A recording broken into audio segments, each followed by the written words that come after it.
achèveras la fête de la moisson, des prémices de ton travail, de ce que tu auras semé dans les champs et la fête de la récolte. Exode 23, 16. Cette prescription divine, la paroisse El Beraka d'Adjara, Semin, Tohopa, à Paou, sous région Ouida B, ne l'a pas manqué pour le compte de cette année 2021. Le chargé paroissial, le suprême évangéliste Woli Mathieu Tossa et les paroissiens ont sacrifié à cette tradition spirituelle. L'édition 2021 de cette fête s'est tenue le dimanche 5 décembre. C'est une procession qui a précédé la célébration cultuelle de ce grand jour.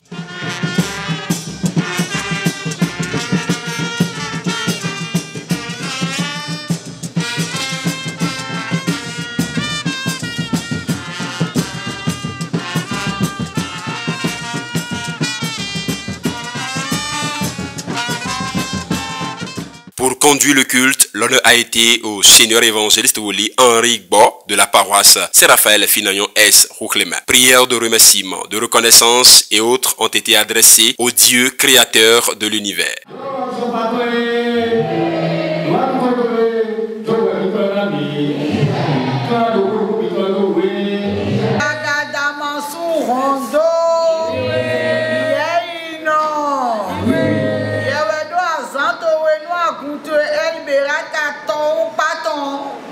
Azan pete egbe na wenu ke ado azan lo beto yan kan le ma duro do agunvle na ma azan lo po ti jo popo edo aliglon we de usin flo na yin na ye nuku mi awe na ye to asan su do iku veme mi me po no pa bo mo azan lo po ti jo popo afọ mi ton pe to dre di fie ton me evivi nu mi me po mi ze nu daga bodo hallelujah la ni ko to ji aga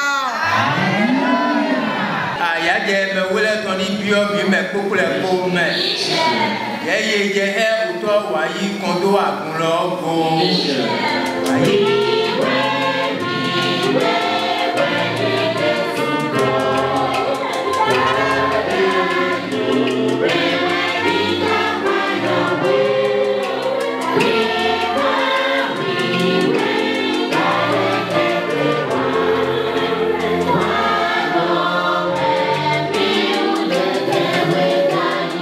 La chorale de la paroisse en fête et un groupe de fanfares ont assuré l'animation, accompagnés par certains chantres de l'église.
Le vénérable suprême évangéliste Constant Ngbeji a servi la nourriture de l'âme au peuple de Dieu présent à cette solennelle réjouissance en l'honneur du Dieu d'Oshofa. Et na divi pagbetonde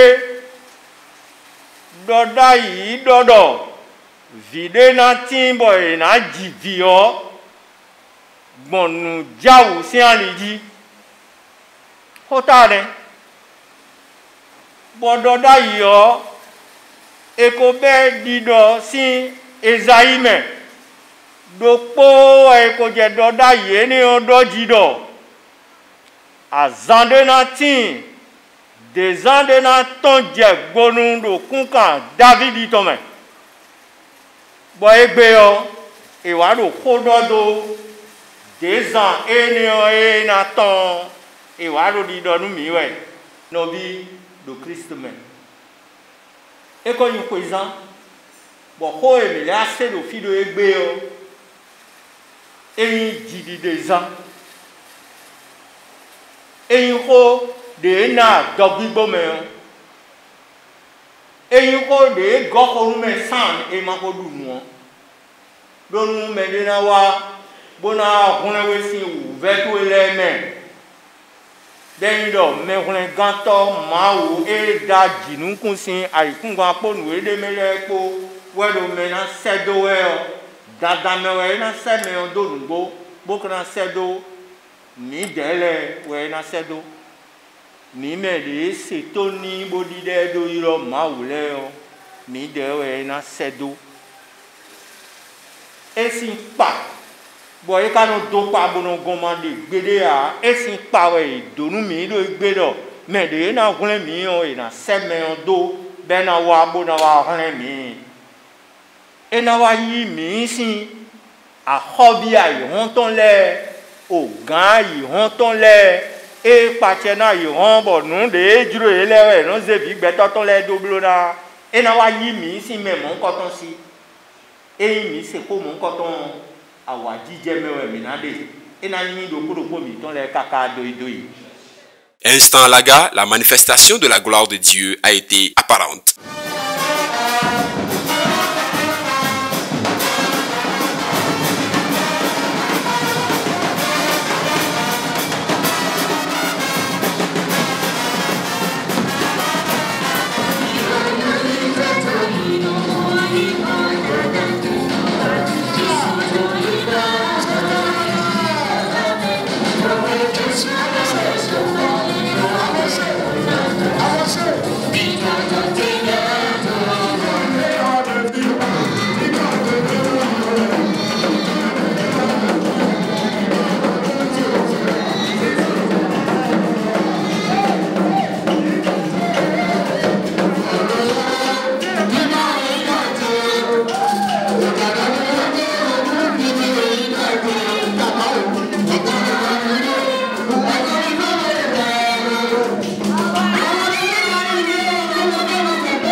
Les organisateurs, responsables paroissiaux et quelques chargés de paroisse venus de Lomé ont apprécié le déroulement de la fête.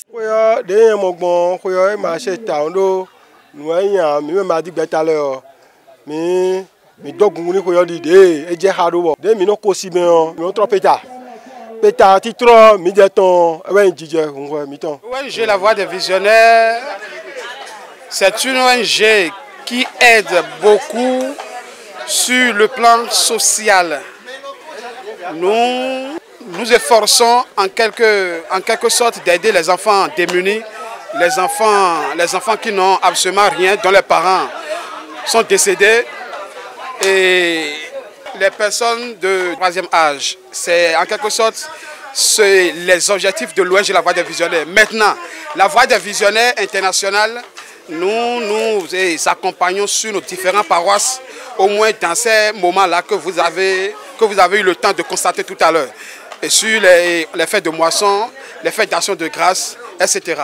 C'est une prescription divine qui nous a amenés ici, puisque Dieu a demandé aux enfants d'Israël, chaque année, au moment où vous allez vous retrouver sur la terre promise, vous célébrerez en mon honneur la fête des prémices, qui sera dédiée à mon nom. Et je crois que c'est cette fête que la paroisse El Beraka de Pau est en train de fêter. Et dites-vous, l'Éternel Dieu a dit aux enfants d'Israël, vous allez inviter vos étrangers et ils viendront fêter avec vous. C'est dans ce sens que nous avons quitté Lomé pour être avec cette paroisse sœur dont le chargé Papa Tossa Mathieu, pour se joindre à lui, pour dédier l'action de grâce en prémisse à l'Éternel. Sincèrement, la fête a été belle. Et nous avons senti la main puissante de l'Éternel. Et nous avons senti que l'Éternel Dieu lui-même a pris contrôle et il a accepté l'action de grâce. Malgré les difficultés de ces temps-ci que vous maîtrisez mieux que moi, et surtout la situation sanitaire qui prévaut dans le monde entier, et le Covid-19 qui a tout gâté, mais cela ne nous a pas empêché de célébrer cette fête en l'honneur de l'Éternel. Gloire à son nom au plus haut des cieux.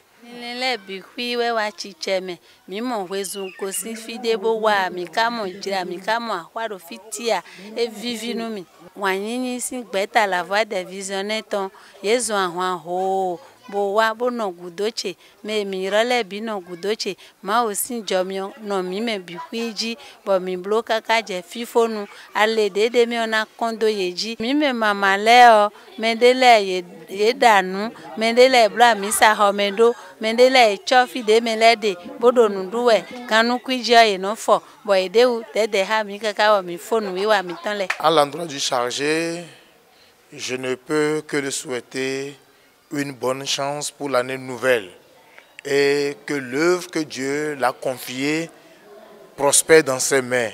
Et pour ses fidèles, que les fidèles soient attentifs à tout ce qu'il va leur enseigner, parce que Dieu l'a missionné en tant que Moïse sur cette terre de Pau et sur cette paroisse El Beraka pour être leur guide. Donc en ce sens, Dieu doit lui accorder tout ce qu'il faut pour qu'il puisse soit aussi un bon guide pour le peuple de Dieu qu'il a sous sa charge. Eu égard à l'événement que nous sommes en train de célébrer, à savoir la fête des moissons, qui est une institution divine, laquelle le Seigneur Jésus-Christ a réitéré à notre vieux pasteur fondateur de l'Église chrétienne céleste. C'est de cela que dépendent toutes les bénédictions des fidèles de l'Église. Si nous pouvons avoir à cœur d'observer et de célébrer dans les conditions requises, nous avons la bénédiction de Dieu. Dans Lévitique 26, à partir du verset 3 au 7e, le Seigneur a dit, nous mangerons et nous serons rassasiés. Nos produits augmenteront. Nous augmenterons nos greniers pour accueillir les nouvelles récoltes. Donc, c'est une source de bénédiction. Et j'exhorte tout chrétien à observer cela. Toute notre bénédiction en dépend. Grâce à Dieu de cette fête que nous venons de célébrer, parce que des événements de découragement se sont suivis au cours de l'année. Mais le Seigneur, comme il me l'a toujours dit, il s'est manifesté. Tout a dépassé mon entendement et la bénédiction est au comble. Et j'invoque la clémence de Dieu sur tous ceux qui ont foulé ce sol. Et que le Seigneur leur rende au centuple tout ce qu'ils ont déboursé ici, qui préserve leur vie pour que l'abondance soit à leur part. C'est l'essentiel de ce que je suis en train de demander pour ceux-là qui nous ont soutenus, qui sont restés loin et qui ont pu participer à la fête qui ont foulé le sol, que l'Éternel Dieu les protège. Le culte a été suivi par la vente de charité qui marque ainsi la fin des manifestations. Les regards sont donc tournés vers l'édition à venir en 2022 par la grâce de Dieu.